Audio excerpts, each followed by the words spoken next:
All right, so I break through some tough barriers that I had earlier tonight, and I am 20 hours into fasting. Hours 16 through 24 are usually some of the trickiest hours to navigate, so I'm feeling very good now that I feel under control again. And I thought I would shoot a video to talk about various fasting terminologies that I've coined over the 2 years that I've been fasting. Sometimes having a little terminology, especially to tell people who know about my fasting, kind of helps me stay optimistic about what I'm doing and the progress that I'm making, right? So today is Diana Corazon's 38th birthday, and I celebrate her birthday because she inspired me to open my eyes to women around the world, right? When I was a kid, I thought Americans were the greatest in the world. I wanted to date somebody just like Kelly Clarkson, just like Carrie Underwood, and the foreign girls that I dated, it was a compromise, right? It really did feel that way. I hate to sound like a bigot, but I just wanted to go with what my peers were doing, right? Now, Kelly Clarkson competed in World Idol Season 1, and two other girls competed there, and I'm like, oh wow, I'm totally missing out. And now when I dated a foreign girl, I felt like I was getting the better end of the deal, right? And so that's that. That's why I celebrate Diana's birthday. She turns 38 today, and I celebrate by going on a 38-hour fast, right? Now, usually to prepare for big fasts like this, I'll have what I call a last supper, right? My last meal before the big fast, I'll have to think hard about having the right macronutrients and especially avoiding carbohydrates, right? Those really fast carbohydrates like brown rice and quinoa, I'll generally shy away from right before the big fast. So I call that a last supper when I have my high protein meal at the very end, right? Now, one thing I love about fasting, and I already talked about this earlier today, is that it creates a vacuum in my life that forces me to go out and explore, right? So last year I took up bowling, and my latest high score in bowling, 242 points, I think. I have been more social recently, right? I've learned to play a number of board and card games. I'm writing an AI for the game of Yu-Gi-Oh! And so all the other things that I love to explore, right? The Yu-Gi-Oh!, the bowling, the going to the board game club, and sometimes meeting one of Diana Corazon's cousins, in real life, and going on a date with one of her distant cousins, right? Those things I like to call pseudo foods, right? They act like food when I'm fasting from the physical food, right? I'll say it, I'm consuming some pseudo food when I'm programming a Yu-Gi-Oh! Or I'm going on a date with Diana's cousin, or distant cousin. Now, the problem is that one of the big pseudo foods that I kind of abused at the beginning of my fasting career, masturbating, unfortunately. And so early on, I decided to see what would happen if not only did I fast, but I also abstained from masturbating, right? And I called it a fasting 2.0, which is pretty challenging, actually. You'd be surprised. Masturbating is a major pseudo food that I consume when I go on a fast, right? One of my most notable fasting 2.0s was for Yom Kippur. Oh my God, that was sheer torture.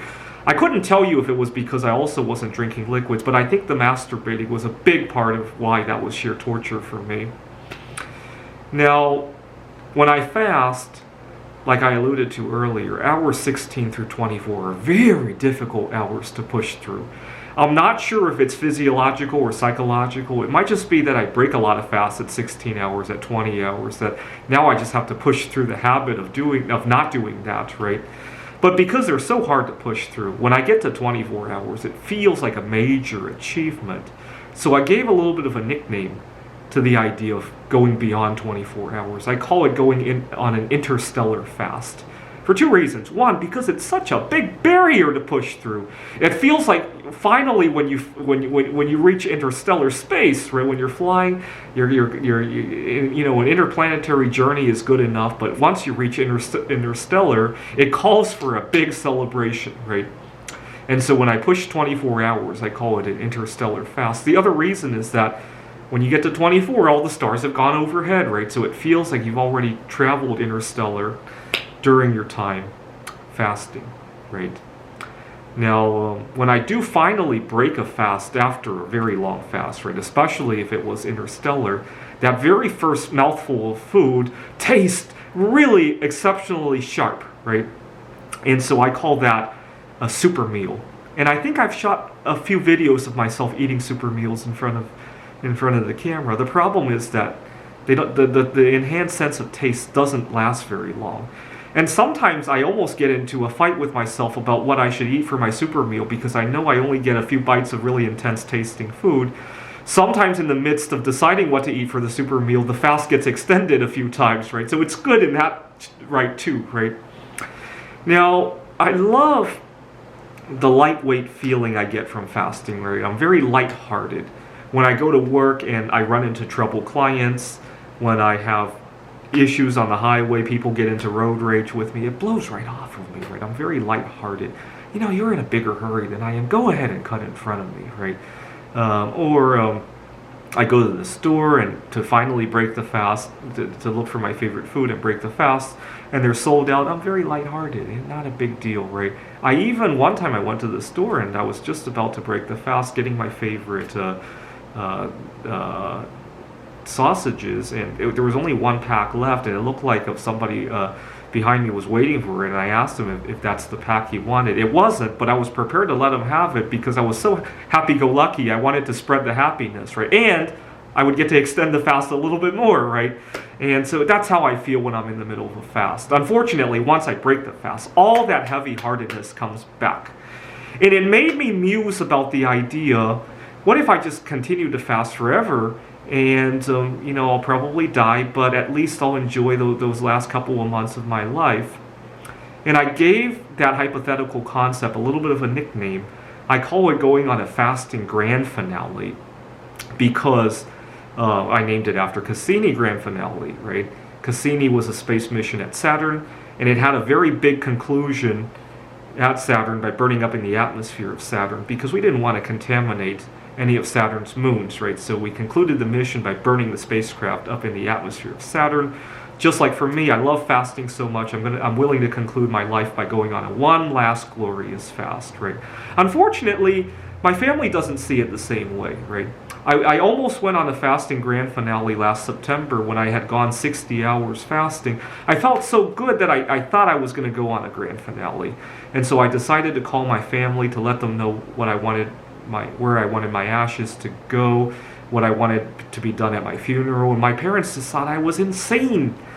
But I really did sincerely feel that way. I felt so good. I didn't want to break the fast because I knew once I break the fast, I'm going to be heavy-hearted again. I'm going to get combative. And sure enough, I broke the fast and I argued with my parents, right? When I was fasting and my parents disapproved of me going on a grand finale, at least it was more of a debate, right? I didn't get angry, right? Once I broke the fast, I actually got angry, right? That's what I meant by having heavy-heartedness. Unfortunately, none of my peers want me to go on a fasting grand finale. My coworker, he has a different name for it. He says that I'm committing fasticide, right? And I disagree. It's a happy kind of grand finale, right? Thanks for watching.